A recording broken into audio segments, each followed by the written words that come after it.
আচ্ছা, সমাজে যারা অপরাধমূলক কাজের সাথে যুক্ত, যারা ক্রাইম করে, তাদেরকে নিয়ে আপনাদের কি ধারণা? নিশ্চয়ই খুব একটা ভালো ধারণা নয়। আবার এই যে কয়েকদিন আগে লোকসভা নির্বাচন গেল, আমরা অনেকজন মন্ত্রী পেলাম, নতুন একটা সরকার পেলাম, মিডিয়ার ভাষায় যাকে বলছে মোদি 3.0। এই মোদি 3.0-তে যে সকল মন্ত্রীরা নির্বাচিত হলেন, মন্ত্রিত্ব পেলেন, কিংবা যারা সংসদ হলেন, এই যে মানুষগুলো, আপনারা খোঁজ নিয়ে দেখেছেন তাদের বিরুদ্ধে কতগুলো অপরাধমূলক মামলা রয়েছে, তাদের বিরুদ্ধে কতগুলো যৌন হেনস্থা, যৌন নির্যাতন বা অন্যান্য বিভিন্ন রকম মামলা রয়েছে? আচ্ছা, এই যে নতুন যে সরকারটা চলবে, যে সরকারটা গঠন হলো পার্লামেন্ট থেকে, ভারতবর্ষের পার্লামেন্ট থেকে, তারা তো নির্বাচিত হয়েছেন, বা আমরা চেয়েছি নির্বাচিত করতে তাদেরকে, যাতে একটা সুন্দর সুস্থ সমাজ আমরা পাই, একটা অপরাধমুক্ত সমাজ পাই। এই অপরাধমুক্ত যে সমাজ, সেই সমাজ এই এমপিরা, এই সংসদরা কতটা আমাদেরকে দিতে পারবেন? আমাদের আলোচনা আজকে এই নিয়েই। আমার সাথে রয়েছে আমার সহকর্মী জয়তী। জয়তী এই নিয়ে আমাদের সাথে কথা বলবে। তুই যদি আমাদেরকে বলো, এই যে মোদি 3.0, এখানে যে সকল মন্ত্রী জায়গা পেলেন, কেউ প্রতিমন্ত্রী হলেন, কেউ পূর্ণমন্ত্রী হলেন, তাদের লিস্টটা কিরকম, অপরাধের লিস্টটা কিরকম, তাদের মধ্যে কতগুলো মামলা আছে? দেখো, যদি আমরা দেখি যে এই মোদি, শুধু মোদি 3.0 না, আমরা যদি দেখি মোদি 3.0 বলতে যেটা বোঝানো হচ্ছে এনডিএ সরকারের আন্ডারে যারা মন্ত্রী হলেন। আমরা শুধু মন্ত্রী নিয়ে আলোচনা করবো না, আজকে আমরা আলোচনা করবো যতজন সাংসদ আমরা পেলাম লোকসভায়, যারা মানে বিরোধী দল থেকেও, সেখানে ইন্ডিয়া জোট থেকেও আছে, আবার ইন্ডিয়া থেকেও আছে। এই যে গোটা 543টা সিট এবং 543টা সিটের 543 জন যে সাংসদ আমরা পেলাম, তাদের মধ্যে ঠিক ক্রিমিনাল কেস কতজনের বিরুদ্ধে রয়েছে, যদি আমি তোমাকে সংখ্যাটা বলি, মানে পার্সেন্টেজ হিসেবে 46% সাংসদের বিরুদ্ধে কিন্তু ক্রিমিনাল কেস রয়েছে। 46 প্রায় অর্ধেক। এবং এই 46%-এর মধ্যে, অর্থাৎ 46% মধ্যে 443টা সিটের মধ্যে 251টা মতো সিট, মানে 251 জন সাংসদের বিরুদ্ধে এই ক্রিমিনাল কেস রয়েছে। এবং তাদের মধ্যে 170 জনের বিরুদ্ধে সিরিয়াস ক্রিমিনাল কেস রয়েছে। এবার সিরিয়াস ক্রিমিনাল কেস বলতে কি বোঝায়? 170 জন মানে 31%-এর মধ্যে, অর্থাৎ আমরা যে কজন সাংসদ পেয়েছি তাদের 31%-এর বিরুদ্ধে সিরিয়াস ক্রিমিনাল কেস রয়েছে। এবার সিরিয়াস ক্রিমিনাল কেস বলতে বোঝায় মহিলাদের বিরুদ্ধে বিভিন্ন যৌন হেনস্থা বা মলেস্টেশন, এই ধরনের কোনো ক্রাইম, অ্যাটেম্পট টু মার্ডার, কোনো দাঙ্গা ছড়ানোর জন্য বা কমিউনাল হিংসা ছড়ানোর মতো কোনো স্পিচ, এবং এরম ধরনের বিভিন্ন কিডন্যাপিং, এরম ধরনের বিভিন্ন সিরিয়াস যে সমস্ত ক্রাইম আমরা জানি আমাদের সমাজে ঘটে চলে, সেটাকে বলে সিরিয়াস ক্রিমিনাল কেস। তো এই সিরিয়াস ক্রিমিনাল কেস রয়েছে 170 জন, অর্থাৎ 31%-এর মধ্যে। এবং তার মধ্যে রেপের কেস রয়েছে, মার্ডারের কেস রয়েছে, এমন লোকজনও আছেন। এবং এরা কিন্তু প্রত্যেক, আমি শুধু বলছি জয়ী ক্যান্ডিডেট যারা, মানে যারা সংসদে পৌঁছেছেন, যে সমস্ত সাংসদ, তাদের যদি আমরা প্রার্থী তালিকা হিসেবে বিচার করি তাহলে হয়তো আরেকটু বেশি হতো। প্রত্যেকে যেহেতু জেতেননি, তাই এই সংখ্যাটা আপাতত আমরা পেয়েছি। আচ্ছা, এরা যারা নির্বাচিত সাংসদ। হ্যাঁ। এবার যদি আমরা দেখি যে এই যে আমি সংখ্যাটা বললাম যে 170 জন, তার মধ্যে 27 জনকে অলরেডি দোষী সাব্যস্ত করে দিয়েছে আদালত। কিন্তু এবার আমাদের দেশের গণতন্ত্রের সিস্টেমটা এরকম যে আপনি, মানে আমরা একটা সময় দেখেছি যে অনেকেই আমাদের স্বাধীনতা সংগ্রামীরা জেলে গেছেন, বা তারপরে অনেকেই জেলে গিয়ে লড়েছেন এবং বেরিয়ে এসেছেন, পার্লামেন্টে গেছেন, সেটা ভীষণ গর্বের একটা ব্যাপার। কিন্তু এই সেম জিনিসের সুযোগ নেই, অনেক ক্রিমিনালরাও এটাকে সুযোগ নেই, জেল থেকে তাদের মুক্তি দেওয়া হচ্ছে, বা তারা আলটিমেটলি গিয়ে সংসদে পৌঁছচ্ছে। এরকম সংখ্যা রয়েছেন 27 জন, যাদের বিরুদ্ধে অলরেডি তারা দোষী সাব্যস্ত হয়ে গিয়েছেন এবং তারা জেল খেটেছেন। না, জেল খাটেননি, সেই জেল খেটেছেন, কতদিন খেটেছেন সেই ডিটেলটা আমরা এখানে আলোচনা করছি না আজকে। আমরা শুধু করছি যে তারা মানে গেছেন, তারা এখন জেলে নেই, বা তাদেরকে জেল অবধি অনেকে পৌঁছতেও হয়নি, এবং তারা এখন পার্লামেন্টে আছেন, এবার লোকসভায় যাচ্ছে। এবং তার মধ্যে বেশ কিছু জন আছে, মানে যদি 4 জনের বিরুদ্ধে, আমি এখানে যেটা ডেটা পাচ্ছি যে 4 জনের বিরুদ্ধে মার্ডারের কেস রয়েছে, 15 জনের বিরুদ্ধে রয়েছে ক্রাইম এগেনস্ট ওমেন, মানে মহিলাদের বিরুদ্ধে বিভিন্ন রকম যে সমস্ত ক্রাইমগুলো আমরা দেখি। এবং তার মধ্যে এই যে মহিলাদের বিরুদ্ধে যে 15 জন রয়েছে, তাদের মধ্যে 2 জনের বিরুদ্ধে রেপের কেস রয়েছে। আচ্ছা, তারা কিন্তু জয়ী হয়ে সংসদে চলে গিয়েছেন। এবং এর মধ্যে 4 জনের বিরুদ্ধে কিডন্যাপিং এর কেস রয়েছে, এবং 43 জনের বিরুদ্ধে কমিউনাল হেড স্পিচ, অর্থাৎ এমন বক্তৃতা বা এমন ভাষণ যেটা কিনা দাঙ্গা লাগানোর জন্য মানুষকে উস্কানি দেবে, এরকম বক্তৃতার জন্য তাদের বিরুদ্ধে কেস রয়েছে। আচ্ছা, এই যে যা বলছো তুমি, এটা কোন দলের সবচেয়ে বেশি ভারতবর্ষের মধ্যে? না, ভারতবর্ষের মধ্যে এটা বিজেপি সব থেকে বেশি। আমি দল অনুযায়ী অ্যানালিসিসে আসবো, তারা কিন্তু তোমাকে একটা ডেটা দিই, সেটা হচ্ছে যে এখনো পর্যন্ত এই যে এটা হচ্ছে 18তম লোকসভা নির্বাচনে এটা লোকসভা গঠন করা হলো, এখনো পর্যন্ত স্বাধীনতার পর থেকে যে কভার হয়েছে এখনো পর্যন্ত কিন্তু এই রেট মানে ক্রিমিনাল কেস থাকা সাংসদদের সংসদ ভবনে যাওয়ার রেট কিন্তু সর্বোচ্চ, যেটা 46 এই লোকসভায় এটা সর্বোচ্চ হয়েছে। এবং 2009-এর রেকর্ড যদি আমরা দেখি তাহলে আমরা দেখবো যে 124% এটা বৃদ্ধি পেয়েছে 2009-এর তুলনায়। আচ্ছা, তো বুঝতেই পারছো যে কিভাবে দিন দিন কিন্তু এই সংখ্যাটা বাড়ছে। আর এখানে মূলত যে ক্রাইম নিয়ে আমরা কথা বলবো সেটা হচ্ছে মার্ডার এবং হচ্ছে ক্রাইম এগেইনস্ট ওমেন। মার্ডারের যদি আমরা বলি তাহলে বিজেপির 9 জন এমপি রয়েছেন যারা মার্ডার চার্জে, যাদের বিরুদ্ধে মোট 9 জন এমপি রয়েছেন এবং তার মধ্যে 5 জন বিজেপি রয়েছেন এবং কংগ্রেস থেকে রয়েছেন, বিএসপি থেকে রয়েছে, ওয়াইএসআরসিপি থেকে রয়েছেন এবং একজন ইন্ডিপেন্ডেন্ট। মোট 9 জন আছে যাদের বিরুদ্ধে মার্ডারের চার্জ আছে। আর যদি ক্রাইম এগেইনস্ট ওমেন বলে তাহলে সেই সংখ্যাটা বেশ বিপুল ভোটে জয়ী হয়েছেন। হ্যাঁ, তারা বিপুল ভোটে জয়ী হয়েছে এবং তারা সংসদে গেছেন। এবং ক্রাইম এগেইনস্ট ওমেনের ক্ষেত্রে যদি আমরা বলি তাহলে 16 জন এমপি রয়েছেন, যাদের সংখ্যাটা বেশি মার্ডারের তুলনায়, যে 16 জন এমপির বিরুদ্ধে কিন্তু এই কেস রয়েছে। মানে আমরা কি এটা নিয়ে একটা আলোচনা যেতে পারে, এরকম হতে পারে যে এই যে মানুষগুলো যারা পার্লামেন্টে গেলেন, যাদের বিরুদ্ধে তুমি বলছো যে যৌন হেনস্থা, মহিলাদের উপর অত্যাচার এবং মার্ডার কেস রয়েছে, তারা আজকে পার্লামেন্টে গেছে, বলাই যেতে পারে লোকসভার যে পদ সেটা ভারতবর্ষের যত রকম অ্যাডমিনিস্ট্রেটিভ পদ আছে তার মধ্যে অন্যতম শ্রেষ্ঠ একটা পদ। এই পদে পাঠাতে গিয়ে মানুষ কি এগুলো বিবেচনা করলো না? মানে মানুষ কি এগুলো দেখেনি, নাকি এগুলোকে ভুলিয়ে দেওয়া হয়েছে মিডিয়ার থ্রুতে? সেটা মানুষ আমার মনে হয় বেটার বলতে পারবে। তা আমার মনে হয় মানুষটা নিয়ে রিলাক্টেন্ট, মানে তারা মুখ দেখেন। মানে ধরো আমরা যদি পশ্চিমবঙ্গের কথাই বলি, পশ্চিমবঙ্গে আমরা গ্রাউন্ড রিপোর্ট করে যেটা দেখতে পেরেছি, যে আমরা জিজ্ঞেস করেছি যখন টিএমসির ক্যান্ডিডেটটা বা বিজেপির ক্যান্ডিডেটটা, এটা বেশিরভাগ ক্ষেত্রে টিএমসি এবং বিজেপির মতো যে যারা এখানে এখনো একতন্ত্র একটি দল যেখানে একটাই ফেস দিয়ে লড়া হয়, সেখানে তারা বলছে যে ক্যান্ডিডেট যে হোক না কেন আমরা মমতা বন্দ্যোপাধ্যায়কে ভোট দেবো, বা ক্যান্ডিডেট যে হোক না কেন আমরা নরেন্দ্র মোদীকে ভোট দেবো। সুতরাং তারা এখানকার মানুষরা না খুব বেশি ক্যান্ডিডেট তার কি হিস্ট্রি, তার কি হ্যানা তারা কিন্তু এটা নিয়ে খুব একটা আগ্রহী নয় এবং তারা এটা নিয়ে খোঁজ খবর নেয়ও না, যেহেতু তারা মোদীকে দেখে বা মমতা দেখে ভোট দিচ্ছে। তো এইটা মানুষের ক্ষেত্রে কাজ করে। এবার মানুষ জেনে বুঝে এই সমস্ত মানে এনাদেরকে ভোট দেন কিনা সেটা আমাদের একটা রিসার্চের ব্যাপার বা জানার ব্যাপার, সেটা আমরা মানুষের সাথে কথা বলে জানতে পারবো। আপনারা আমাদেরকে বলতে পারেন আপনারা যে ভিডিওগুলো যারা দেখছেন আমাদের ভিডিও, নিশ্চয়ই আপনাদের এলাকার যিনি সাংসদ আছেন তাদের পোর্টফোলিও আপনারা চেক করেছেন। গুগলে গেলেই আমরা যে কোনো সাংসদের পোর্টফোলিও দেখতে পাই, নির্বাচন কমিশনের ওয়েবসাইটে গেলে আপনারা দেখতে পেয়ে যাবেন। গেলে এবং এই যে নির্বাচন কমিশনের যে তথ্যটা, এই তথ্য কিন্তু তারাই দিচ্ছে, মানে যারা নমিনেশন ফাইল করছে, নমিনেশন ফাইলের সময় তারা বলে দিচ্ছে আমার নামে এতগুলো মামলা, তার মানে তারা স্বীকার করেছে। তো আমাদের মানে একজন নাগরিক হিসাবে, ভারতবর্ষের একজন ভোটার হিসাবে আমাদের প্রত্যেকের মধ্যে দেখা উচিত। মানে আপনারাও মানে আমাদেরকে একটু জানাবেন কমেন্ট করে যে এক্স্যাক্টলি আপনারা কি দেখেছেন কখনো যে আপনার এলাকার যিনি এমপি হলেন এবার বা যারা প্রার্থী ছিলেন তাদের ক্রিমিনাল কেসগুলো দেখেছেন একবারও? এটা জানাবেন, মানে এটা জেনে কি ভোট দেন আপনারা, এটা আমাদের বোধহয় জানা উচিত এবার। আচ্ছা, এবার যদি একটু বলো যে পার্টি ওয়াইজ অ্যানালিসিস, মানে কোন পার্টির তরফ থেকে মানে যারা নির্বাচিত হয়েছেন তাদের অ্যানালিসিসটা বলো, মানে কোন দল কতগুলো এমপি কে এমন পাঠালো যাদের এগেইনস্ট সিরিয়াস ক্রিমিনাল কেস রয়েছে। পার্টি ওয়াইজ অ্যানালিসিস যদি আমরা বলি তাহলে যেহেতু এখন বিজেপি ক্ষমতায় রয়েছে, এনডিএ রয়েছে ক্ষমতায়, যদিও বিজেপি সব থেকে বেশি সিট পেয়েছে সমস্ত দলের মধ্যে দেখি, তাহলে বিজেপির যদি প্রথমে আমরা আসি 2019-এ যদি আমরা ডেটাটা দেখি তাহলে 2019-এ বিজেপির মানে যে কজন সাংসদের বিরুদ্ধে ক্রিমিনাল কেস ছিল তাদের মধ্যে 55%ই বিজেপি থেকে বিলং করতো।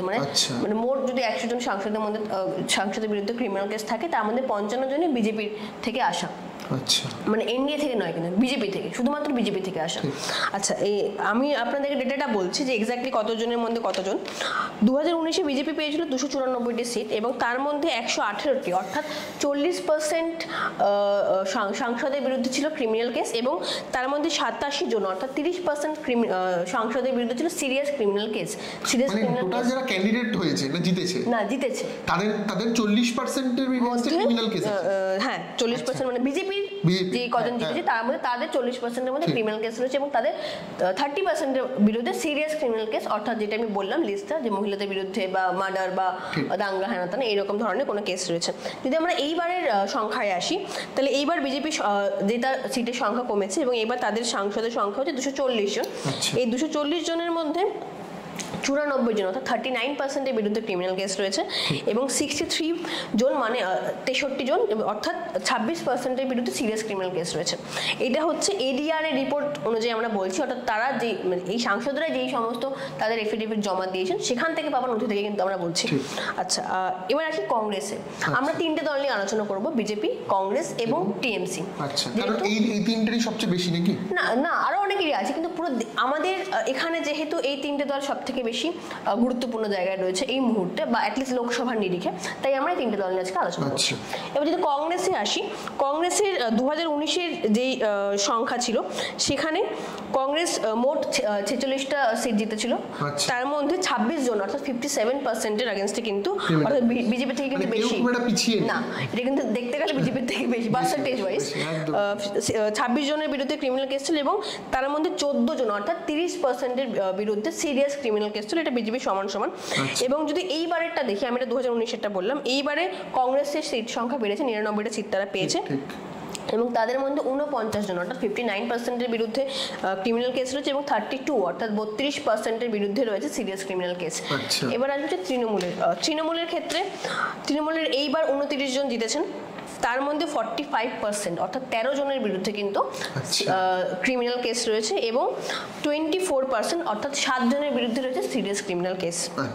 আচ্ছা, এই যে মোদি 3.0-তে যারা পশ্চিমবঙ্গতে যে দুজন মন্ত্রী হলেন, বিজেপি রাজ্য সভাপতি সুকান্ত মজুমদার এবং বনগাঁ থেকে সংসদে গেলেন প্রতিমন্ত্রী হলেন, দুজনেই প্রতিমন্ত্রী হলেন, শান্তনু ঠাকুর এবং সুকান্ত মজুমদার এগেইনস্টে কোনো মামলা আছে? হ্যাঁ, ইভেন ইনফ্যাক্ট এটা জেনে আপনারা, আমি জানি না আপনারা জানেন কিনা, বিজেপির যেই সমস্ত সাংসদরা রয়েছেন তাদের যে টপ 5 মানে প্রথম 5 জন যাদের বিরুদ্ধে সব থেকে বেশি সংখ্যক মানে ক্রিমিনাল কেস রয়েছে, এমনটা কিন্তু না যে এদের বিরুদ্ধে একটা করে ক্রিমিনাল কেস রয়েছে, এক একজনের নামে 40টা 50টা করে ক্রিমিনাল কেস আছে, এরকমও আছে। যে টপ 5 মানে যাদের বিরুদ্ধে সব থেকে বেশি ক্রিমিনাল কেস রয়েছে তার মধ্যে কিন্তু বাংলার এই দুই প্রতিমন্ত্রী দুজনেরই নাম রয়েছে, অর্থাৎ শান্তনু ঠাকুর এবং সুকান্ত মজুমদার। কতগুলো করে কেস আছে এদের নাম? শান্তনু ঠাকুরের বিরুদ্ধে 23টা এবং সুকান্ত মজুমদারের বিরুদ্ধে 16টা মতো কেস। মানে এই একটা জিনিস আমার মানে এটা নিয়ে বলতে ইচ্ছে করছে যে সুকান্ত বাবু একজন প্রফেসর, পিএইচডি, তো তার এগেইনস্টে এতগুলো মামলা। আর একটা বড় কথা হচ্ছে যারা দীর্ঘদিন ধরে রাজনীতি করেন, ধরে নিচ্ছে আমাদের রাজ্যে যদি বলি রাহুল সিনহা দীর্ঘদিন ধরে বিজেপির রাজ্য সভাপতি ছিলেন ইত্যাদি। আমি যদি তৃণমূলের বহু পলিটিশিয়ান আছে যেরকম সৌগত রায় দমদম থেকে এমপি হয়েছেন, তারা দীর্ঘদিন ধরে রাজনীতি করছেন। সুকান্ত মজুমদারের ট্র্যাক রেকর্ড কি? সুকান্ত মজুমদার তো 5 বছর ধরে রাজনীতিটা করছেন, মানে জাস্ট যবে সংসদে গেছেন আজকে দ্বিতীয়বার যাচ্ছেন, ধরে নিচ্ছে 7 বছর ধরে অ্যাক্টিভ পলিটিক্স করছেন। একটা মানুষ 7 বছর ধরে অ্যাক্টিভ পলিটিক্স করে তার নামে তুমি বলছো 23টা মামলা। 7 বছর থেকে একটু বেশি বলতো, উনি দুবার গেছেন তো। না, দুবার তো জিতেননি, একবার জিতেছিলেন, লোটে ছিলেন তো 10 বছর। না, 10 বছর উনি এমপি নন, না মানে অ্যাক্টিভ পলিটিক্স করছেন। হ্যাঁ, ধরে নিতে পারি 10 বছর।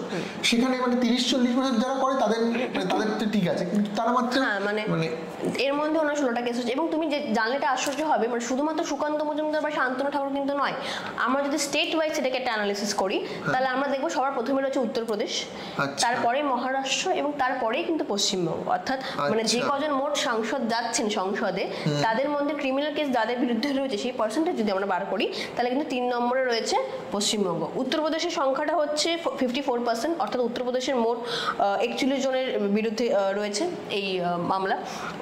এবং মহারাষ্ট্রে সমাজবাদী পার্টি বিজেপি মিলিয়ে এবং মহারাষ্ট্রে মানে এমনটা কিন্তু শুধু নয়, আমরা অন্যান্য দল আলোচনা করিনি, মানে এমনটা না তারা কিন্তু ক্লিন চিট নয়, তাদের বিরুদ্ধেও মানে তাদের দল থেকে মন্ত্রিত্ব পেয়েছে মানুষ, আমাদের আলোচনাটা স্বাভাবিকভাবে বেশি হবে, কারণ তারা মন্ত্রিসভায় যারা আছেন তারা তো দেশটাকে বেশি করে চালাবেন, তার জন্য আমরা তাদেরকে নিয়ে বেশি আলোচনা করছি। বিরোধীরাও কিন্তু আছে, বিরোধীরা রয়েছে। এবং মহারাষ্ট্রে যদি আমরা দেখি 54% এবং তারপরেই পশ্চিমবঙ্গ। এবং এই যে আমি সংখ্যাটা বললাম, এবং তারপর আরো বিভিন্ন স্টেট রয়েছে, কিন্তু প্রথম 3-এ কিন্তু এই 3টে স্টেট রয়েছে। আচ্ছা, প্রথম 3? এবং হ্যাঁ, প্রথম 3। এবং আরেকটা ব্যাপার, মানে আমরা যদি অ্যানালিসিস করে এটা দেখি, মানে এটা দেখা গেছে সার্ভে করে, যে যাদের বিরুদ্ধে ক্রিমিনাল কেস রয়েছে তাদের জেতার সম্ভাবনা কিন্তু 15.3%, এবং যারা পুরোপুরি ক্লিন চিট, কোনো ক্রিমিনাল কেস নেই, তাদের জেতার চান্স হচ্ছে 4.4%। অর্থাৎ কোথাও গিয়ে মানে এটা কিন্তু শুধুমাত্র দলকে দোষ দিচ্ছি যে তারা কেন এরকম ক্যান্ডিডেট দাঁড় করাচ্ছেন, শুধু কিন্তু এটা করলে হবে না, কারণ মানুষ কিন্তু এখানে ভোট দিচ্ছে না। এবার সেটা হতে পারে যে যাদের এগেইনস্টে ক্রিমিনাল কেস রয়েছে তাদের হয়তো সংগঠন ভালো, বা তারা কোনোভাবে ভোট মেশিনারি তাদের ভালো, তারা ভোটটা করে নিতে পারছেন, ফলে তারা ভোটটা বেশি পাচ্ছেন, তাদের পার্সেন্টেজটা বেশি তাদের। যাদের বিরুদ্ধে এটা কি এই প্রশ্নটা কি হতে পারে এখানে যে যারা মানে যাদের বিরুদ্ধে ক্রিমিনাল কেস রয়েছে তারা বেশি করে ক্রিমিনালদেরকে মানে শেল্টার দিতে পারে বা তাদের ভোট মেশিনারি করতে গেলে? হ্যাঁ, যেটা বললাম যে ভোট মেশিনারিটা তাদের বেটার। আমরা জানি যে ভোট মেশিনারি কারা চালায়, মানে একেবারে গ্রাউন্ড লেভেলে তো ভোট মেশিনারি প্রচুর, আমরা মানে প্রত্যেকটা দল তাদেরকে তাদের নির্বাচনে বিভিন্ন গুন্ডা মস্তান বাইরে থেকে আসা বাইক বাহিনীকে ব্যবহার করে। তো যারা ক্রিমিনাল, যাদের নামে কেস আছে, যারা কিছু কিছু ক্ষেত্রে অভিযুক্ত, তারা কি ক্রিমিনালদেরকে সুন্দর করে পরিচালনা করতে পারে ভোট? বলতে পারো, মানে এটা মানুষ বেটার বলতে পারবেন যে আপনাদের এলাকায় যে ভোট হয়েছে সেখানে আপনারা কি দেখেছেন, এবং যেটা প্রথমে পঞ্চানন বললো যে আপনারা ভোট দিয়েছেন, এবং আমরা ভোট দিই বা আমরা নির্বাচন করি বিভিন্ন ক্যান্ডিডেটের মধ্যে, আমাদের কাছে অপশন থাকে, প্রচুর অপশন থাকে, সেখান থেকে আমরা একটা অপশন চুজ করি এবং আমরা নির্বাচন করি এইটা ভেবে যে আমরা একটা সুন্দর অপরাধ মুক্ত সমাজ পাবো উপহারে। কিন্তু আমরা এটা বিচার করতে ভুলে যাই যাদেরকে আমরা অপরাধ মুক্ত সমাজ গড়ার জন্য পাঠাচ্ছি তাদের বিরুদ্ধে যদি অপরাধের মানে এত কেস থাকে, তাহলে আমরা অ্যাকচুয়ালি কি কিরকম একটা সমাজ পেতে চলেছি। এবং শুধুমাত্র আমরা তাদেরকে জিতিয়ে এমপি বানিয়ে পাঠিয়ে দিলাম তা তো নয়, তারা তো এখানে কাজ করবেন, এবং তারা কাজ না করে তাদের যারা সংগঠনের লোক রয়েছেন তারা কাজ করবেন, এবং কোথাও তারা তো ইনফ্লুয়েসড হন তাদের যে নেতা তাদের কাছ থেকে। এবং যেহেতু এই সংখ্যাটা ভীষণই চিন্তার কারণ, এবং আমরা যেটা দেখতে পাচ্ছি যে সংখ্যাটা বাড়ছে, যেটা আমি প্রথমেই বললাম যে এটা 18তম লোকসভা নির্বাচন, এবং এখানে কিন্তু সর্বোচ্চ মানে সব থেকে বেশি সংখ্যক মানুষ যাদের বিরুদ্ধে ক্রিমিনাল কেস রয়েছে তারা কিন্তু সংসদে গেছেন সাংসদ হয়ে, অর্থাৎ আমাদেরই ভোটে তারা গেছেন। আপনার এলাকা থেকে যিনি সাংসদ হয়েছেন তার বিরুদ্ধে কটা কেস রয়েছে, এবং তিনি ঠিক কি কি কেস, মানে শুধু কটা কেস নয়, এবং অনেক সময় নানা রকম বিভিন্ন পার্টি থেকেও মানহানি হেনাতা নানা রকম মামলা হয়। ক্রিমিনাল কেস কিন্তু ডিফারেন্ট, মানে শুধুমাত্র এরকম খুচরো মামলা নয়, কটা সিরিয়াস ক্রিমিনাল কেস রয়েছে এবং কটা ক্রিমিনাল কেস রয়েছে সেটা জানাটাও আমার মনে হয়। আরেকটা প্রশ্ন বোধহয় থেকে গেল আমাদের আলোচনার মধ্যে, সেটা হচ্ছে যাদের নামে ক্রিমিনাল কেসগুলো রয়েছে তারা প্রচন্ড ক্ষমতাবান, তারা পার্লামেন্টে গেছেন ভারতবর্ষের, মানে তারা একটা বিপুল ক্ষমতার অধিকারী। এটা কি এটার সাথে তো এটাও সত্যি যে যে মানুষটা তার নামে মামলাটা করেছিল, যে পরিবার ধরে নিচ্ছি কোনো ধর্ষণের মামলায় সে অভিযোগ, তার মানে যে মেয়েটিকে ধর্ষণ করা হয়েছিল সেই পরিবারটা কোথাও গিয়ে সেই এমপির বিরুদ্ধে তো কথাই বলতে পারবে। হ্যাঁ, এটা খুব ভালো প্রশ্ন করেছো। হ্যাঁ, এটা ডেফিনেটলি তাই, যেহেতু পুরোটাই ক্ষমতাবানদের লড়াই এখানে, এবং যে অভিযুক্ত যে কেস এরকম অনেক ক্ষেত্রেই হয় হয়তো সে কেস করলোই না, জানে যে ক্ষমতাবান করে লাভ নেই, কিন্তু যারা তবুও সাহস করে এই কেসটা করে, আমার মনে হয় যে মানুষের কোথাও এটা দায়বদ্ধতা থেকে যায় ভোট দেওয়ার আগে, যে আমি কাকে ভোট দিচ্ছি, কাকে পাঠাচ্ছি। হতেই পারে আমার ডিরেক্টলি আমার সাথে কোনো রিলেটেড নেই বা আমার কোনো ক্ষতি সে করবে না, কিন্তু যার ক্ষতি বা যদি কারোর ক্ষতি সে করে থাকে সেই পরিবারটার কি হবে, ন্যাচারালি সেই যখন ক্ষমতা চলে যাবে, সাংসদ হয়ে যাবে, এমপি হয়ে যাবে, তখন সেই পরিবারটার ক্ষেত্রে কি তার পরিণয় হবে সেটা আমরা সকলে আন্দাজ করতে পারি। আমরা জানি ভারতের আইন ব্যবস্থায় প্রচুর টাকা খরচ হয় একটা মামলা করতে, সেই পরিবারটা পুরোপুরি এক ঘরে হয়ে যাবে, এবং তাকে নানান ভাব থেকে এক কোণে করে দেওয়ার চেষ্টা, নানা রকম, আমি যেটা বললাম যে আমাদের প্রত্যেকটা আন্দাজা রয়েছে যে তাদের সাথে কি হতে পারে, এবং তার ফলে সেই পরিবারটা কেউ কেউ দেখবে, তার আশেপাশের লোকজন, এবং কোথাও গিয়ে সেখানে যদি কিছু হয়ও আমার মনে হয় না তারা আর সাহস করে সেই কেসটা করতে তারা যাবে, কারণ জানে যে কেসটা করতে গেলে আমার হতেই পারে যেতে গেল। বেসিক্যালি যেটা হয়, যারা খুব ক্ষমতাবান তারাই এই ধরনের বিভিন্ন বেপরোয়া কাজবাজ করেন, ক্ষমতা না থাকলেও তারা করেন, তাদের একটা ভয় থাকে যে ধরা পড়ার বা কেস করে দেওয়ার, আমি জেলে যেতে পারি। যারা ক্ষমতাবান তারা কিন্তু ভয়টা ছাড়া কাজগুলো করেন, তারা জানেন যে যাই হোক না আমি বেরিয়ে যাবো, নেতা মন্ত্রীদের যেরকম একটা অ্যাটিটিউড থাকে। এবং যদি এরকম ভাবে চলতে থাকে, আমরা যদি সেই মানুষগুলোকে বারবার ভোট দিয়ে তাদেরকে সংসদে পাঠাই, তাহলে আমার মনে হয় কোথাও গিয়ে ভালো ক্যান্ডিডেট পাওয়ার তো চান্স আমাদের কমে যাচ্ছেই, প্লাস যে সমস্ত মানুষরা অ্যাকচুয়ালি নির্যাতিত বা কোনোভাবে এই এনাদের দ্বারা নির্যাতিত হয়েছেন বা কোনোভাবে তার এই অপরাধের সম্মুখীন হয়েছেন, তাদের জীবনটা আমরা কোথাও দুর্বিষহ করে দিচ্ছি আমি নিজেদের অজান্তেই। সুতরাং নাগরিক হিসেবে ভোট দেওয়ার ক্ষেত্রে তাদের পাশেও দাঁড়ানো উচিত। তাই জন্যই আমি যেটা বললাম যে ভোট দেওয়ার আগে, এখন তো ভোট হয়ে গেছে, সামনে ভোট আসছে বিধানসভা ভোট, যেটা করা উচিত যে আমাদের কাছে সমস্ত যেটা অ্যাভেলেবেল থাকে গিয়ে একবার দেখে নেবেন যে কাকে ভোট দিতে চাচ্ছেন, তার বিরুদ্ধে কটা কেস রয়েছে, এবং আপনারা এখন যেটা করতে পারেন আমাদের কমেন্ট সেকশনে জানাতে পারেন যে আপনাদের যিনি সাংসদ তার এগেনস্টে কটা ভোট রয়েছেন বা কটা ক্রিমিনাল কেস রয়েছেন বা আদৌ কোনো কেস রয়েছেন কিনা, তিনি ক্লিন চিট পেয়েছেন কিনা, সেটা আমাদেরকে কমেন্ট করে জানাতে পারেন। অনেক ধন্যবাদ তোমাকে, আপনাদেরকেও ধন্যবাদ এতক্ষণ ধরে আমাদের ভিডিওটা দেখার জন্য। আপনারা দেখতে থাকুন হাউন্ড, ভালো থাকবেন। নমস্কার।